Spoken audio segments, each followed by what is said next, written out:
नमस्कार, आप देख रहे हैं उज्जैन आज और मैं हूं आपके साथ हर्षिता तोमर। आइए नजर डालते हैं आज की कुछ खास खबरों पर।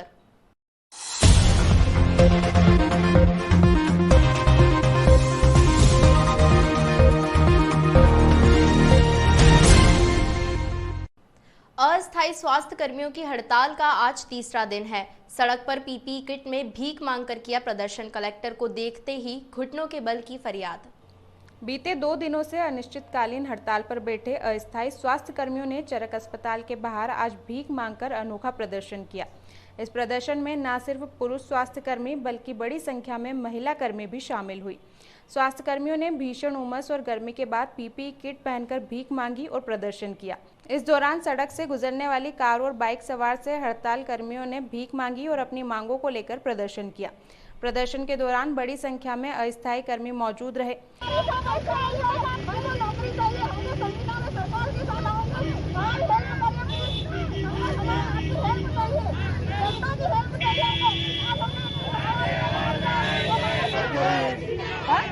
क्या मतलब मैसेज क्या देना चाहते हैं? प्रदर्शन कर रही आशा सिसोदिया ने कहा कि हम सभी को संविदा या स्थायी नौकरी में शामिल किया जाए। हमारे पास कोई और चारा नहीं है, इसलिए भीख मांगकर प्रदर्शन कर रहे हैं। सरकार ने हमें 30 जून तक का पत्र थमा दिया है, जिसमें कहा गया है कि अगर काम रहा तो आपकी सेवा ली जाएगी।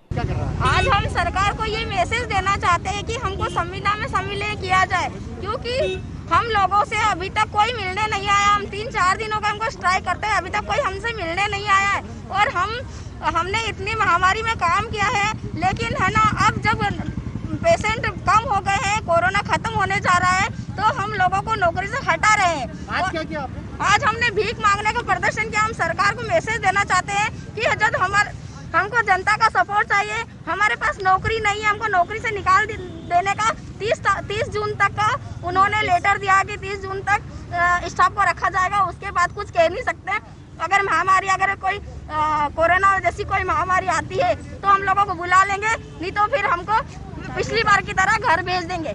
अस्थायी कर्मियों का अनोखा प्रदर्शन चल ही रहा था कि इस बीच उज्जैन कलेक्टर आशीष सिंह भी चरक भवन पहुंचे। हड़ताल कर रहे कर्मियों को इस बात की जानकारी लगी तो वे सब अपनी गुहार लगाने आशीष सिंह के पास पहुंचे, जहां सभी ने कलेक्टर के सामने घुटने टेककर प्रदर्शन किया और अपनी मांग रखी।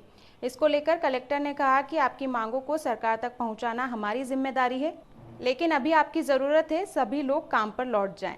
ये कोई अभी आश्वासन का समय नहीं है। अभी हमारा केवल और केवल एकमात्र उद्देश्य जो हमारी अभी कोविड की ये लहर है, इससे निपटने का है। मुझे लगता है कि इस प्रकार से अगर कोई भी चीज़ इसमें डिस्टर्बेंस क्रिएट कर रही है तो उसको तत्काल रोका जाना चाहिए और बहुत ही जिम्मेदारी से ये निर्णय लेने का, बहुत जिम्मेदारी से काम करने का समय है। किसी प्रकार के विरोध। कोरोना की तीसरी लहर की तैयारी में कलेक्टर ने कोरोना मरीजों के लिए नए पीआईसीयू, आईसीयू और ऑक्सीजन बेड तैयार करने के निर्देश दिए हैं। कलेक्टर आशीष सिंह ने आज चरक हॉस्पिटल का दौरा किया तथा इस अस्पताल के प्रथम तल एवं छठी मंजिल का निरीक्षण किया। उन्होंने निर्देश दिए कि कोरोना की तीसरी लहर के लिए अभी से तैयार रहना चाहिए। कलेक्टर ने कहा कि विशेषज्ञों द्वारा यह आशंका व्यक्त की गई है कि तीसरी लहर में बच्चे अधिक संक्रमित होंगे। इस कारण से अभी से तैयारी करके चरक अस्पताल के प्रथम तल पर वर्तमान में बच्चों के लिए संचालित 15 पीआईसीयू बेड, 60 ऑक्सीजन बेड, आवश्यकता पड़ने पर कोविड हेतु बच्चों के लिए आरक्षित करने तथा 60 नए ऑक्सीजन बेड स्थापित करने के निर्देश दिए। यहाँ पर इसके लिए स्थल निरीक्षण किया व आवश्यक संसाधन जुटाने व निर्माण कार्य समय पर पूर्ण करने व पृथक से एंट्री एग्जिट बनाने के लिए कहा है। इसी तरह वयस्कों के लिए माधवनगर में 30 व चरक की 5वीं मंजिल पर 30 कुल 60 नए आईसीयू बेड स्थापित करने के लिए निर्देश दिए गए हैं। कलेक्टर ने शिशु रोग विशेषज्ञ से चर्चा कर कोविड-19 शिशु स्पेशल वार्ड में आने जाने की व्यवस्था एवं सेपरेशन का ध्यान रखते हुए वार्ड तैयार करने के लिए निर्देशित किया है। फोकस है वो ये है कि जो तीसरी लहर कोरोना की जो बात करी जा रही है उसकी तैयारियां हमारी पूरी तरीके से होनी चाहिए और भगवान करे कि ऐसी स्थिति न उत्पन्न हो, लेकिन फिर भी अगर कहीं ऐसा कुछ होता है तो हमारी तैयारी पूरी रहे, इस दिशा में हम लोग काम कर रहे हैं। इसके लिए हम लोग 60 नए आईसीयू बेड्स जो एडल्ट के लिए हैं कोरोना के लिए वो हम लोग तैयार कर रहे हैं, क्योंकि हम लोगों ने देखा कि ऑक्सीजन बेड्स के साथ साथ आईसीयू बेड्स की किल्लत हम लोगों को इस बार महसूस हुई थी। तो 60 नए आईसीयू बेड्स क्रिएट किए जाएंगे, जिसमें से 30 नए आईसीयू बेड चरक भवन की 5वीं मंजिल पर और 30 नए आईसीयू बेड जो हैं वो माधवनगर में हम लोग बनाएंगे।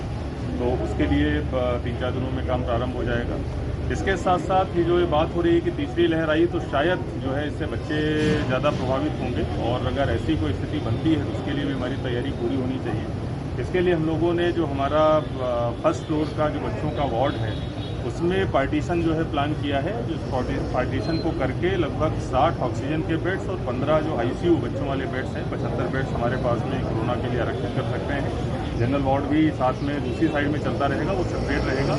और इसके साथ साथ 60 नए ऑक्सीजन बेड जो हम लोग क्रिएट करेंगे, उस पर ऑक्सीजन लाइन डालने का काम 3-4 दिनों में चालू होगा। बांसखेड़ी के सरपंच से रिमांड के दौरान 60 लीटर स्प्रीट व महंगी ब्रांड के लेबल व स्टिकर जब्त किए गए हैं। अब स्प्रीट सप्लायर की रिमांड ली गई है। बांसखेड़ी ग्राम के सामुदायिक भवन में जहरीली शराब फैक्ट्री चलाने के आरोपी भाजपा समर्थित सरपंच नरेंद्र कुमावत का रिमांड गुरुवार को खत्म हो गया है। मामले में स्प्रीट सप्लायर करने में शामिल टैंकर चालक इंदौर से गिरफ्त में आ गया है। भैरवगढ़ पुलिस अब कोर्ट से रिमांड पर उसके साथियों का पता लगाएगी। पुलिस के मुताबिक ग्राम बांसखेड़ी के सामुदायिक भवन में अवैध शराब जिंजर फैक्ट्री चलाने का आरोपी सरपंच कुमावत 23 मई से रिमांड पर है। गुरुवार को 3 दिन का रिमांड खत्म होने पर पुलिस उसे कोर्ट में पेश कर जेल भेज दिया है।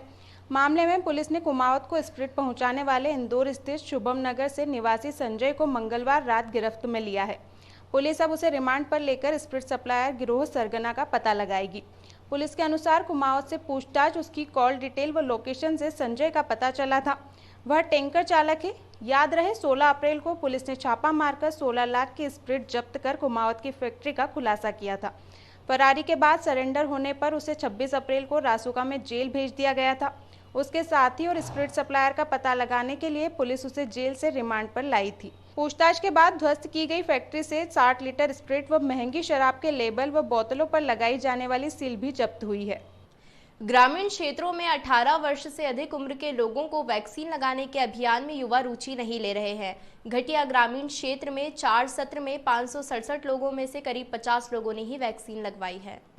सरकार कोविड की महामारी को खत्म करने में हर वक्त तत्पर नजर आ रही है। वहीं उज्जैन जिले के घटिया तहसील में भी 18 वर्ष से अधिक के लोगों को वैक्सीन लगाई जा रही है, पर सरकार की जो ऑनलाइन वैक्सीनेशन रजिस्ट्रेशन की नीति है वो ग्रामीणों के गले के नीचे नहीं उतर रही है, क्योंकि 4 सत्र में 567 में से तहसील के करीब 50 लोग ही वैक्सीन लगवा पाए हैं।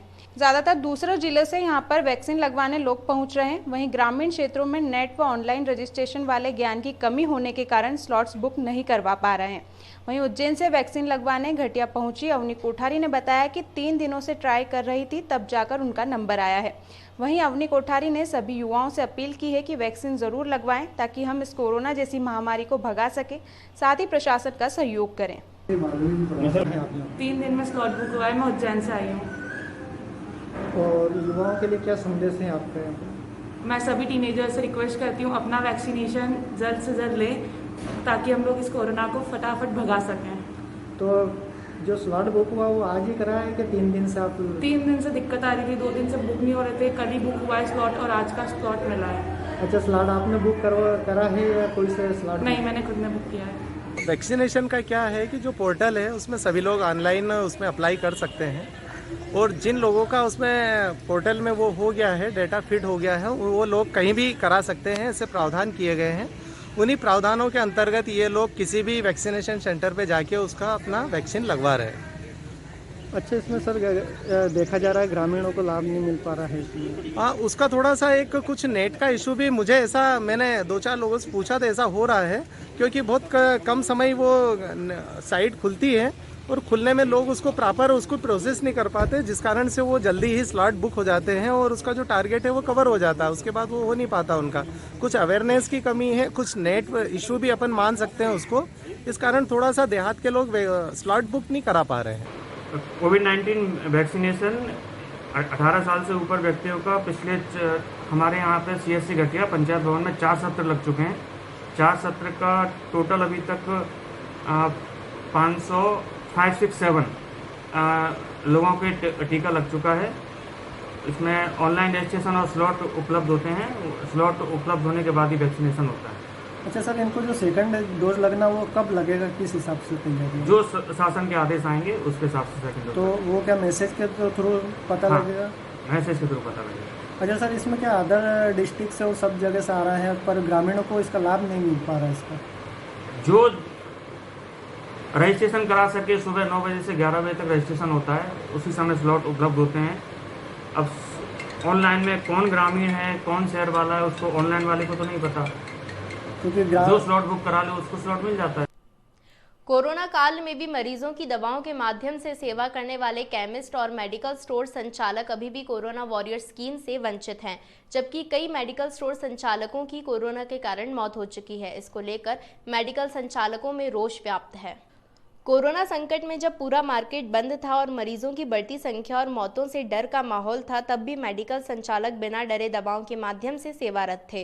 पूरे मध्य प्रदेश में करीब 200 केमिस्ट और ड्रगिस्ट की मौत कोरोना से हुई है। इतना ही नहीं, उज्जैन जिले में ही 25 से ज़्यादा मेडिकल संचालक और उनके यहाँ काम करने वाले कर्मचारियों की कोरोना से असमय मौत हुई है।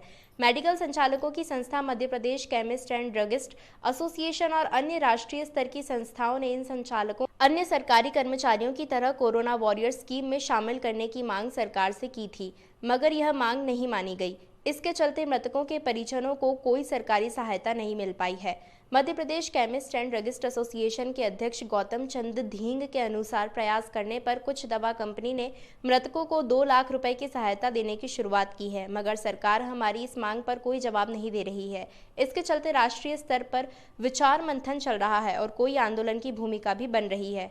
साथियों, मैं आपको एक बात बताऊं, लगभग जब से कोरोना काल चालू हुआ है, जब से हम शासन से, भारत सरकार से, मध्य प्रदेश शासन से यह मांग कर रहे हैं कि हमारे मध्य प्रदेश के सारे केमिस्ट साथी जिस तरह से इस कोरोना काल में जनता को सेवा दे रहे हैं, सुबह से लगा कि शाम तक जिस प्रकार की सर्विसेज दे रहे हैं, उसमें हमारे सारे केमिस्ट साथी को कोरोना वायरस घोषित किया जाए। इसके साथ साथ लेकिन सरकार के कानों में इसकी जू नहीं रहेंगी और आज तक उस संबंध में आवश्यक निर्णय नहीं हो पाया।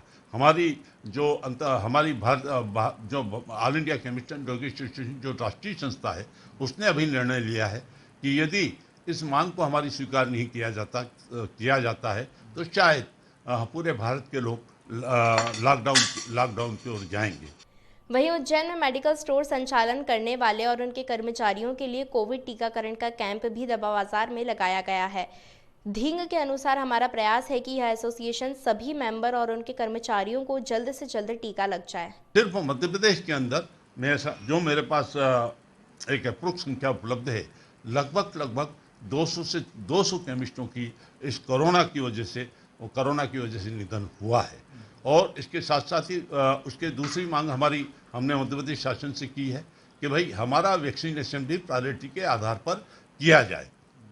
लेकिन मध्य प्रदेश के शासन की ओर से इस संबंध में हमने कई मंत्रियों से चर्चा की, ज्ञापन दिए, भोपाल केमिस्ट एसोसिएशन के हमारे साथी जाकर मुख्यमंत्री तक ये संदेश पहुंचाया, लेकिन इस मामले में कोई सफलता प्राप्त नहीं हो पाई। लेकिन हमारे जिले के पदाधिकारी, वहाँ के स्थानीय प्रशासन, वहाँ के जिलाधीश महोदय से मिलकर कई जिलों में ऐसी व्यवस्था हुई है कि जहाँ केमिस्टों के वैक्सीनेशन की व्यवस्था हो रही है। वक्त चला है ब्रेक का, मिलते हैं ब्रेक के बाद। Kadambini children's academy CBSE affiliated high tech education centre. यहाँ स्टूडेंट्स के लिए है ऑडियो वीडियो टेक्निक से युक्त smart classes, remedial classes for weak students with best faculty. यहाँ 9th onwards optional subjects IT and retail है। यहाँ है rich library, chemistry lab, bio lab, physics lab और कंप्यूटर लैब भी। Different houses and coscholastic activity भी।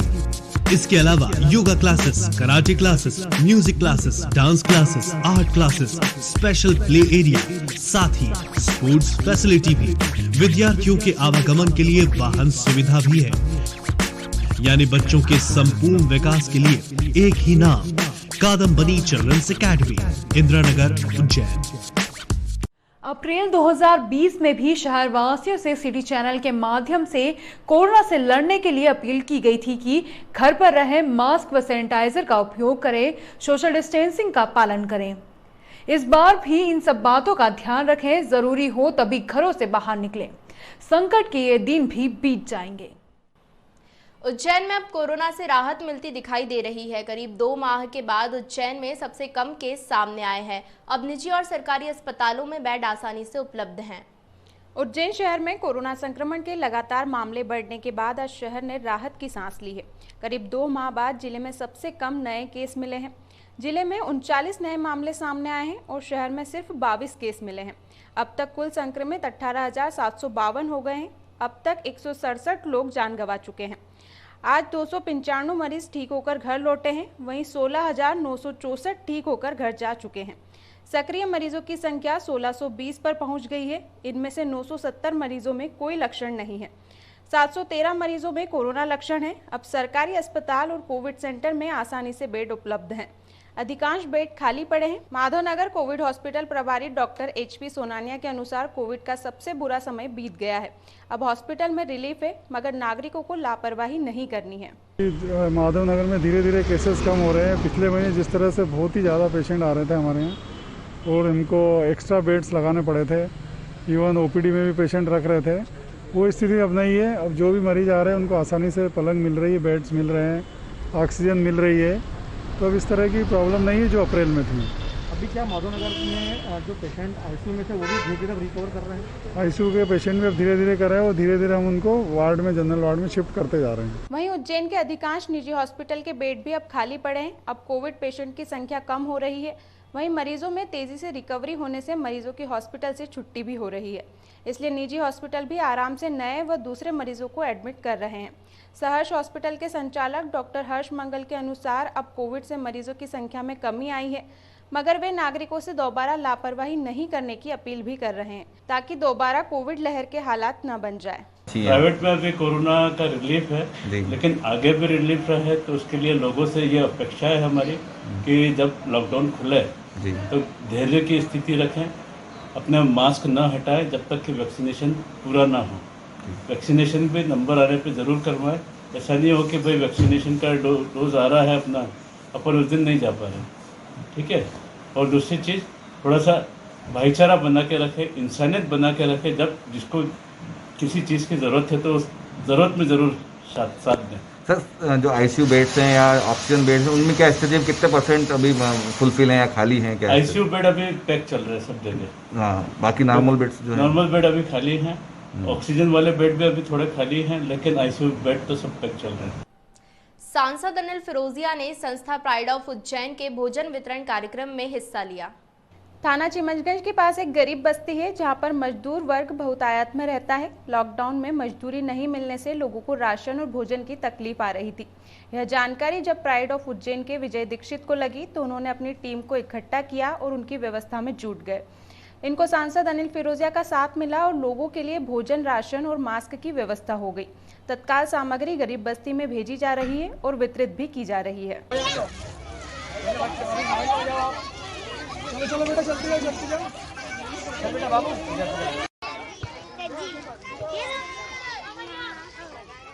यह हमारी संस्था प्राइड ऑफ उज्जैनी संस्था है, जो विजय दीक्षित और उनकी पूरी टीम यहाँ पे रोज, जब से लॉकडाउन है, जब से बच्चों के लिए अलग से और बड़ों के लिए अलग से भोजन की व्यवस्था करी है।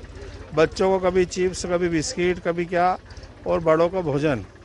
ये व्यवस्था रोज प्रतिदिन हमारी इस टीम के द्वारा हो रही है।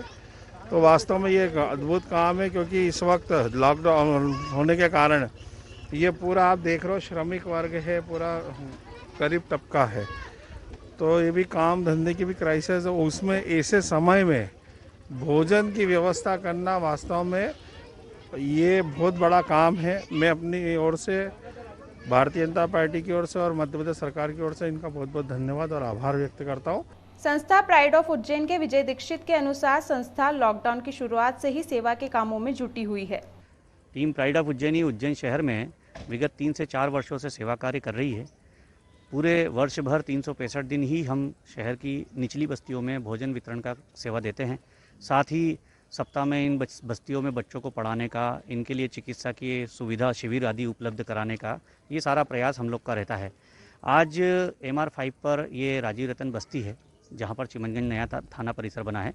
हमारे जनसेवक माननीय सांसद जी अनिल फिरोजिया जी की उपस्थिति में आज हमने यहाँ पर बस्ती में बच्चों को भोजन का वितरण किया। साथ ही कोरोना की सुरक्षा के लिए उन लोगों को मास्क का भी वितरण किया। यह सेवा हमारी अनवरत जारी है। पीपली नाका चौराहे पर जीवाजीगंज ब्लॉक कांग्रेस अध्यक्ष मुकेश भाटी के नेतृत्व में और पुलिस कर्मियों की मौजूदगी में कांग्रेस ने मुख्यमंत्री शिवराज सिंह चौहान का पुतला फूंका। पूर्व मुख्यमंत्री कमलनाथ पर एफआईआर दर्ज करने का मामला लगातार तूल पकड़ता जा रहा है। 2 दिन पहले कांग्रेस के द्वारा धरना प्रदर्शन के बाद बुधवार को पिपली नाका चौराहे पर कांग्रेस ने मुख्यमंत्री शिवराज सिंह चौहान का पुतला फूंका। यहां बड़ी संख्या में पुलिस बल मौजूद रहा। कांग्रेस ने पुतला फूंकने की कोशिश की तो पुलिस ने उन्हें रोकने की कोशिश की। यहां पुलिस बल कांग्रेस नेता व कार्यकर्ताओं में झड़प भी दिखाई दी। हालांकि धक्का मुक्की के बाद पुतला जला दिया गया। यहां पर प्रदर्शन जीवाजीगंज ब्लॉक के कांग्रेस अध्यक्ष मुकेश भाटी के नेतृत्व में किया गया।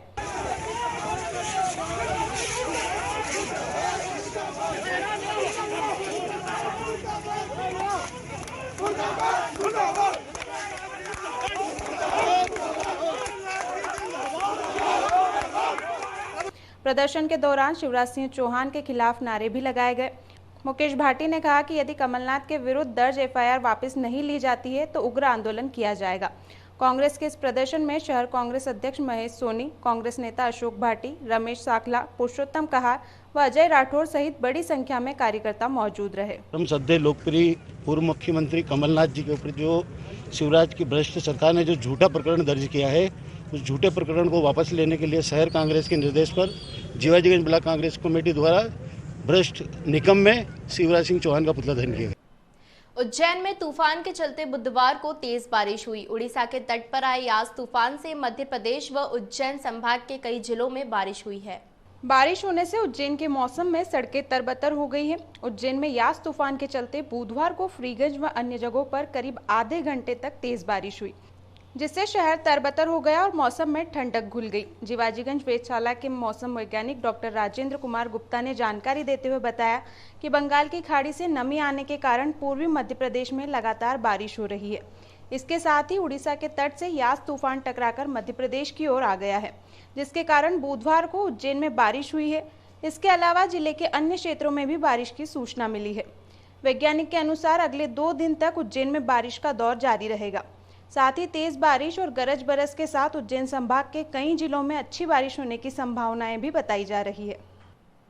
इस अंक में फिलहाल इतना ही। अगले अंक में फिर मुलाकात होगी। तब तक के लिए नमस्कार।